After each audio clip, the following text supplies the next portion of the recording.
اگر کسی کے پاس مال ہے اس کا کوئی کمال نہیں، یہ تو اللہ کا فضل ہے، یہ تو اللہ کا کیا ہے۔ اس قصے سے کیا سمجھ میں آیا؟ صحابہ کی دوڑ مال کی تھی کہ اعمال کی تھی؟ مالدار بننا چاہتے تھے کہ دیندار بننا چاہتے تھے؟ یہ محنت ہو رہی، سب میں اعمال کا شوق آ جائے۔ گھروں کی آبادی چیزوں سے نہیں ہے، گھروں کی آبادی مال سے نہیں ہے، زیور فرنیچر سے نہیں ہے، ٹائل پتھر سے نہیں ہے، گھروں کی آبادی اعمال سے ہے، اعمال سے ہے، عمل سے ہے۔ ویران گھر وہ نہیں ہیں جن گھروں میں مال نہیں اور چیزیں نہیں، ویران گھر وہ ہیں جس گھر میں اعمال نہیں۔ صحابہ کے گھر چیزوں سے خالی تھے اور اعمال سے، بولو بھائی، بھرے ہوئے تھے۔ آج گھر چیزوں سے بھرتے جا رہے اور اعمال سے کیا ہو رہے؟ اعمال سے کیا ہو رہے؟ گھروں میں جو رحمتیں آئیں گی، گھروں میں جو برکتیں آئیں گی، گھروں میں جو خیریں آئیں گی، وہ مال کی بنیاد پر نہیں، چیزوں کی بنیاد پر نہیں، بلکہ گھروں میں برکتیں رحمتیں اعمال کی بنیاد پر آئیں گی۔ گھروں میں نماز کی فضا ہو، میں قرآن کی فضا ہو، میں ذکر کی فضا ہو، گھروں میں دعاؤں کی فضا ہو، گھروں میں سجدوں کی فضا ہو، گھروں میں رکوع کی فضا ہو، گھروں میں یہ اعمال ہوں، گھروں میں رحمتیں آئیں گی، گھروں میں برکتیں آئیں گی، گھروں میں خیریں آئیں گی، گھروں سے شر ختم ہوگا، فتنے ختم ہوں گے، نفس اور کیا ہے شیطانی اثرات گھروں سے ختم ہوں گے اور نحوستیں ختم ہوں گی۔ اگر گھروں میں اعمال زندہ ہو جائیں، اعمال زندہ ہو جائیں، گھر کا ہر فرد قرآن پڑھے، گھر کا ہر فرد قرآن پڑھے، 1 سپارہ 2 سپارے 3 سپارے، اماں قرآن پڑھے، بیٹا قرآن پڑھے، بھائی قرآن پڑھے، بچیاں قرآن پڑھے، شوق ہو۔ ایک صحابی رضی اللہ عنہ نے رات کو قرآن پڑھنا شروع کیا، ان کا گھوڑا بدکنے لگا، وہ قرآن پڑھے تو گھوڑا بدکے، وہ قرآن پڑھے تو گھوڑا بدکے۔ بیٹا ساتھ سو رہا، ڈر لگا کہ گھوڑے کا پاؤں بیٹے پر نہ آ جائے۔ جب سلام پھیرا کہ گھوڑا کیوں بدک رہا ہے، دیکھا تو آسمان پر ایک نور ہے سفید بادل کی طرح، اور آسمان کی طرف اٹھتا چلا گیا۔ اب یہ کیا ہے؟ پتہ نہیں کیا ہے۔ آپ کی خدمت میں حاضر ہوئے، سارا قصہ سنا کر دریافت کیا کہ اللہ کے رسول یہ کیا تھا آسمان پہ؟ آپ نے فرمایا یہ آسمان سے فرشتے اترے تھے تمہارا قرآن سننے کے لیے، اگر تم صبح تک پڑھتے رہتے تو آج ساری دنیا فرشتوں کو دیکھ لیتی۔ ہاں، آپ صلی اللہ علیہ وسلم نے فرمایا جس گھر میں سورہ بقرہ پڑھی جاتی ہے شیطان اس گھر سے بھاگ جاتا ہے، چلا نہیں جاتا، بھاگ جاتا ہے۔ ہاں، قرآن کا شوق۔ ایک آگے کہنے لگا کہ مولانا صاحب بڑی پریشانی ہے، کوئی وظیفہ تو بتاؤ۔ اس سے کافی آپ روزانہ قرآن پاک کی تلاوت اہتمام سے کیا کریں، روزانہ قرآن پاک کی تلاوت اہتمام سے کیا کریں۔ کیا لگا ہاں قرآن بڑی اچھی بات ہے، لیکن کوئی وظیفہ تو بتاؤ۔ کیا ہے کوئی وظیفہ تو؟ ارے قرآن کا شوق پیدا ہو، ذکر کا شوق پیدا ہو۔ الا بذکر اللہ تطمئن القلوب، کان کھول کے سنو کہ دلوں کا اطمینان کس میں ہے؟ اللہ کی یاد میں۔ دلوں کا اطمینان کس میں بھائی؟ اللہ کی۔ ہاں، آپ صلی اللہ علیہ وسلم نے فرمایا جو 100 مرتبہ پڑھے لا الہ الا اللہ، کتنی مرتبہ؟ 100 مرتبہ، جب قیامت کے دن اٹھے گا تو اس کا چہرہ 14ویں رات کے چاند کی طرح چمک رہا ہوگا۔ واہ واہ۔ آپ صلی اللہ علیہ وسلم نے فرمایا جنت کی چابی لا الہ الا اللہ۔ ایک حدیث میں آتا ہے جنت کی قیمت لا الہ الا اللہ۔ آپ نے فرمایا کوئی گناہ ہو جائے تو فوراً کوئی نیکی کا کام کر لیا کرو صحابہ، تاکہ گناہ کی نوست دھل جائے۔ صحابہ نے عرض کیا حضور لا الہ الا اللہ، اس کا پڑھنا بھی نیکیوں میں شامل ہے؟ آپ نے فرمایا یہ تو سب سے افضل نیکی ہے، یہ تو سب سے۔ آپ نے فرمایا اپنے ایمان کو تازہ کرتے رہا کرو۔ واہ واہ، جددوا ایمانکم، اپنے ایمان کو تازہ کرتے رہا کرو۔ صحابہ نے عرض کیا حضور ایمان کو کیسے تازہ کریں؟ آپ نے کیا فرمایا لا الہ الا اللہ، اس کو کثرت سے پڑھو، 100 دفعہ نہیں، 200 دفعہ نہیں، کثرت۔ اور علماء نے لکھا ہے جو 300 دفعہ پڑھے گا وہ کثرت میں آ جائے گا۔ بچے، بچیاں، بوڑھے، جوان، ہمارے غریب، ہمارے امیر، ان کے ہاتھوں میں تسبیح ہو اور کیا پڑھ رہے ہوں لا الہ الا اللہ۔ آپ نے فرمایا سبحان اللہ کا ثواب احد پہاڑ سے بھی زیادہ ہے، الحمدللہ اس کا ثواب احد پہاڑ سے بھی زیادہ ہے۔ واہ واہ، یہ کمائی ہے۔ سبحان اللہ، جنت میں درخت لگ گیا، الحمدللہ جنت میں درخت لگ گیا۔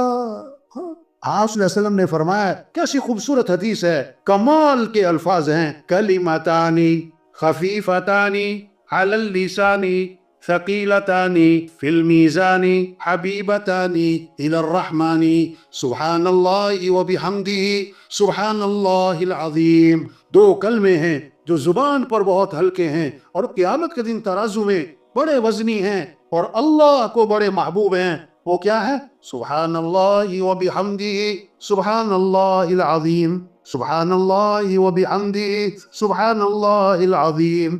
شوق ہو، اس سے اطمینان، اس سے دلوں کو راحت، اس سے دلوں کو سکون، اس سے پریشانیاں ختم ہوں، اس سے دل کی پریشانیاں ختم ہوں۔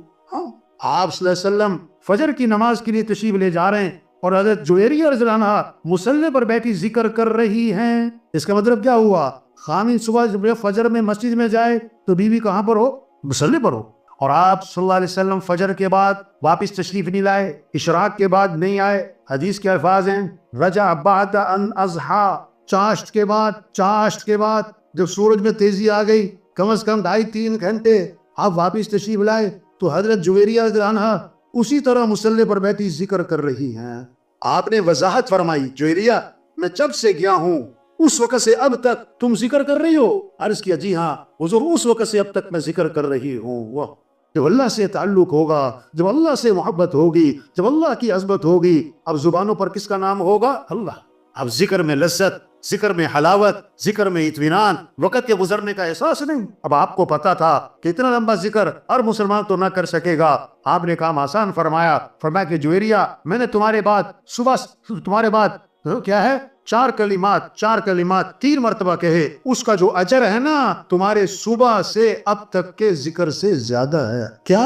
سبحان اللہ و بحمدہ عدد خلقہ ورضا نفسہ وزینت عرشہ ومداد کلماتہ، اس کا اجر تمہارے صبح سے اب تک کے ذکر سے کیا ہے؟ زیادہ ہے۔ شوق پیدا ہو ذکر کا، تلاوت کا۔ آپ صلی اللہ علیہ وسلم نے فرمایا جو 1 مرتبہ درود شریف پڑھے گا اللہ کی 10 رحمتیں اس پر نازل ہوں گی اور 10 گناہ اس کے معاف ہوں گے اور 10 نیکیاں لکھی جائیں گی اور 10 درجے اس کے بلند ہو جائیں گے۔ کتنی کمائی ہو گئی بھائی! آپ نے فرمایا روشن رات یعنی جمعرات، روشن دن یعنی جمعے کا دن، اس میں میرے پر درود شریف کثرت سے پڑھا کرو کیونکہ تمہارا درود شریف میرے اوپر پیش کیا جاتا ہے۔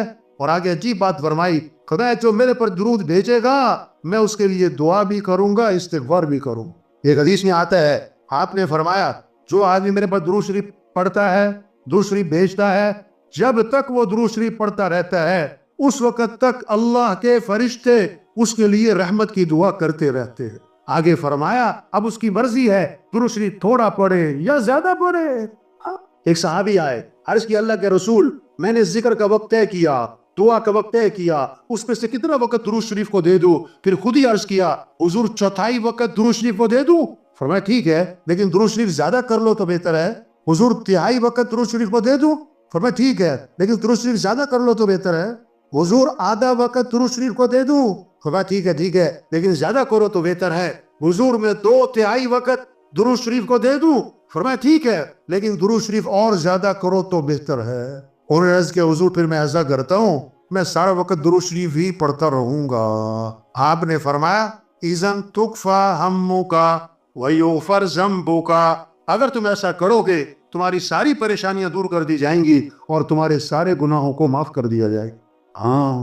یہ شوق پیدا ہو۔ آپ صلی اللہ علیہ وسلم نے فرمایا جو کثرت سے استغفار کرے گا اللہ ہر تنگی سے اسے نکالے گا، پریشانیوں سے بچائے گا، اللہ وہاں سے رزق دے گا جہاں سے وہم و گمان بھی نہیں ہے۔ استغفار پڑھواتا ہے وَمَا كَانَ اللَّهُ لِيُعَذِّبَهُمْ وَأَنْتَ فِيهِمْ وَمَا كَانَ اللَّهُ مُعَذِّبَهُمْ وَهُمْ يَسْتَغْفِرُونَ، جب تک آپ ان میں موجود ہیں ان پر عذاب نہیں آئے گا۔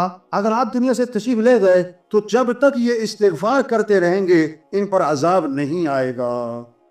استغفار کی برکت، یہ شوق پیدا ہو۔ آپ صلی اللہ علیہ وسلم نے فرمایا سید الاستغفار یعنی استغفار کا سردار وہ کیا ہے؟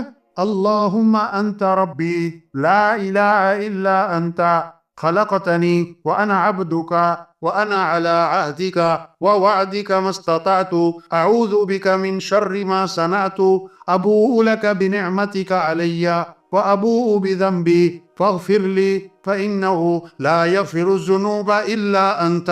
یہ سید الاستغفار ہے، اور میں جو صبح کو 1 مرتبہ پڑھے لیکن دل کے یقین کے ساتھ پڑھ لے، اگر شام تک موت آ گئی تو سیدھا جنت میں جائے گا۔ شام کو پڑھ لیا اور صبح تک موت آ گئی تو سیدھا جنت میں جائے گا۔ یہ شوق پیدا ہو جائے بھائی تبلیغ محنت ہے، ایمان بنے، عمل کا شوق آئے، عمل کا شوق آئے، اخلاق اچھے ہو جائیں، زندگی جو خوبصورت بنے گی وہ کس سے؟ مال سے نہیں، چیزوں سے نہیں، اچھے کپڑے، اچھا گھر، اچھی تنخواہ، اچھی گاڑی نہیں، زندگی خوبصورت بنے گی جب اخلاق اچھے ہوں گے، اخلاق اچھے ہوں گے۔ تبلیغ میں محنت ہے، کیسے سب کے اخلاق اچھے ہوں، معاف کرنا آ جائے، غصے کو پینا آ جائے، کسی کو حقیر نہ سمجھنا، اپنے آپ کو اونچا نہ سمجھنا، زبان پہ غیبت نہ ہو، زبان پہ چغلی نہ ہو، زبان پہ گالی نہ ہو، زبان پہ طنز نہ ہو، دل میں بغض نہ ہو، دل میں کینہ نہ ہو، دل میں حسد نہ ہو، دل میں کھوٹ نہ ہو، دل میں میل نہ ہو، دل میں کدورت نہ ہو۔ آپ نے فرمایا ابھی جو شخص داخل ہونے والا ہے یہ جنتی ہے، دوسرے دن فرمایا ابھی جو شخص داخل ہونے والا یہ جنتی ہے، تیسرے دن فرمایا ابھی جو شخص داخل ہونے والا یہ جنتی ہے۔ تینوں دن ایک ہی صحابی داخل ہوئے، ایک صحابی ان کے گھر گئے، میں رات آپ کے پاس گزارنا چاہتا ہوں، دیکھنا چاہتے تھے کون سا عمل ہے کہ جنتی ہونے کی بشارت ملی۔ ایک رات رہے، 2 رات رہے، 3 رات رہے، کوئی خاص عمل نہ دیکھا، ساری رات سو رہے، فجر میں اٹھ گئے، بس ایک بات دیکھی، رات کو سوتے ہوئے کروٹ بدلتے ہیں تو زبان پر اللہ کا نام آتا ہے۔ 3 دن بعد ان سے بات کی، میں تو آپ کا عمل دیکھنا چاہتا تھا، کس وجہ سے جنتی ہونے کی بشارت ملی؟ مجھے کوئی خاص عمل نظر نہ آیا، کیا وجہ ہے؟ انہوں نے کہا دیکھو بھائی جو میری زندگی ہے یہی ہے، بس ایک بات ہے میری زندگی میں، وہ کیا ہے؟ میں اپنا دل ہر مسلمان سے صاف رکھتا ہوں، کسی کے بارے میں کھوٹ حسد نہیں رکھتا۔ فرمایا یہی وہ عمل ہے جس کی وجہ سے جنتی ہونے کی بشارت ملی۔ اور اگلی بات فرمائی کہ ہے مشکل کام، ہاں دلوں کو صاف رکھنا۔ آپ صلی اللہ علیہ وسلم صحابہ کے ساتھ تشریف فرما تھے، ایک سڑاند پھیل گئی، بدبو پھیل گئی، صحابہ سے فرمایا یہ پتہ ہے بدبو کس چیز کی ہے؟ صحابہ نے عرض کیا اللہ جانے اللہ کا رسول۔ فرمایا یہ ان لوگوں کی بدبو ہے جو دوسروں کی غیبتیں کرتے۔ دوسروں کی کیا کرتے؟ آج کسی کو غیبت سے روکو کہ بھائی کسی کی بات نہیں کرتے، وہ کہتا میں سچ بول رہا ہوں۔ ارے بھائی غیبت سچ بولنے کا نام ہے، اگر جھوٹ ہے پھر تو بہتان ہے۔ ہاں، ماچس کی ایک تیلی گھر کو چلا دیتی ہے، یہ زبان کا غلط بول، یہ غیبت، یہ چغلی، یہ غلط بول گھروں کو برباد کر دیتا ہے، خاندانوں کو برباد کر دیتا ہے۔ اخلاق میں سب سے بنیادی چیز ہے یہ زبان کا بول میٹھا ہو۔ یہ زبان کا بول خاندانوں کو جوڑتا بھی ہے، خاندانوں کو توڑتا بھی ہے، غیر کو اپنا بھی بناتا ہے، اپنے کو غیر بھی بناتا ہے۔ نکاح بھی بول ہے، طلاق بھی بول ہے، یہ دلوں کو جیت بھی لیتا ہے، یہ دلوں کو چیر بھی دیتا ہے، یہ محبتیں بھی بکھیرتا ہے، یہ نفرتیں بھی پھیلاتا ہے۔ ہاں، اپنے بول میٹھے بنائیں۔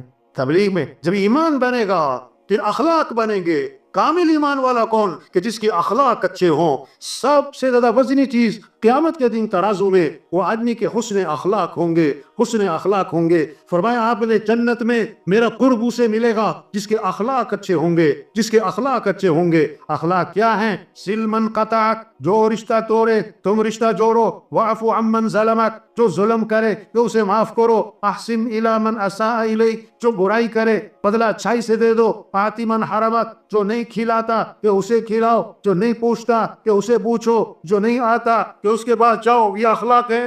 ادفع باللتی ہی احسن فاذا الذی بینک وبینہ عداوۃ کأنہ ولی حمیم۔ برائی کا بدلہ اچھائی سے دے دو کہ دشمن بھی دوست بنے گا۔ آج جھگڑے کیوں ہیں؟ یہ جھگڑے کیوں ہیں؟ توبہ، اخلاق بگڑ گئے، صبر نہیں، برداشت نہیں، غصے پہ قابو نہیں۔ ایک صحابی نے عرض کیا حضور مجھے نصیحت فرمائیں۔ فرمایا غصے پہ قابو پاؤ۔ زدنی یا رسول اللہ۔ حضور کچھ اور نصیحت فرمائیں، لا تغضب، غصے پہ قابو کرو۔ حضور کچھ اور نصیحت فرمائیں، فرمایا لا تغضب، غصے پہ قابو کرو۔ فردد مرارا فقال لا تغضب، بار بار عرض کیا حضور کچھ اور نصیحت، ہر بار یہی فرمایا غصے پہ قابو کو۔ غصے بیان تھا کہ پولیس والوں میں نا سارے پولیس کے لوگ تھے، تو یہ حدیث بیان کی کہ حدیث میں آتا ہے آپ نے فرمایا غصے پہ قابو پاؤ، تو سب سے بڑے جو افسر بیٹھے تھے فرمانے لگے اگر اس ایک حدیث پر عمل ہو جائے ہمارے بہت سارے جیل کے تھانوں کے مسئلے حل ہو جائے۔ غصے پہ قابو۔ ہاں، آپ نے فرمایا پہلوان وہ نہیں ہے جو کسی کو اٹھا کے پھینک دے، پہلوان وہ ہے جو غصے کے وقت میں اپنے نفس پہ قابو پا جائے۔ آپ صلی اللہ علیہ وسلم نے فرمایا جس کو غصہ آیا اور وہ غصہ نکالنے پر قادر تھا لیکن غصے کو پی گیا، اللہ قیامت کے دن جنت کی حوریں اس کے سامنے کھڑی کر دیں گے اور فرمائیں گے جو پسند ہے لے لے اس میں سے۔ کس بات پر؟ غصہ پینے پر، غصہ پینے پر۔ ہاں، برداشت۔ امام احمد بن حنبل رحمۃ اللہ علیہ فرماتے ہیں اگر حسن اخلاق کو 10 حصوں پر تقسیم کر دیا جائے، اگر حسن اخلاق کو 10 حصوں پر تقسیم کر دیا جائے تو 9 حصے حسن اخلاق درگزر کرنا ہے، صبر کرنا ہے، برداشت کرنا ہے، نظر انداز کرنا ہے۔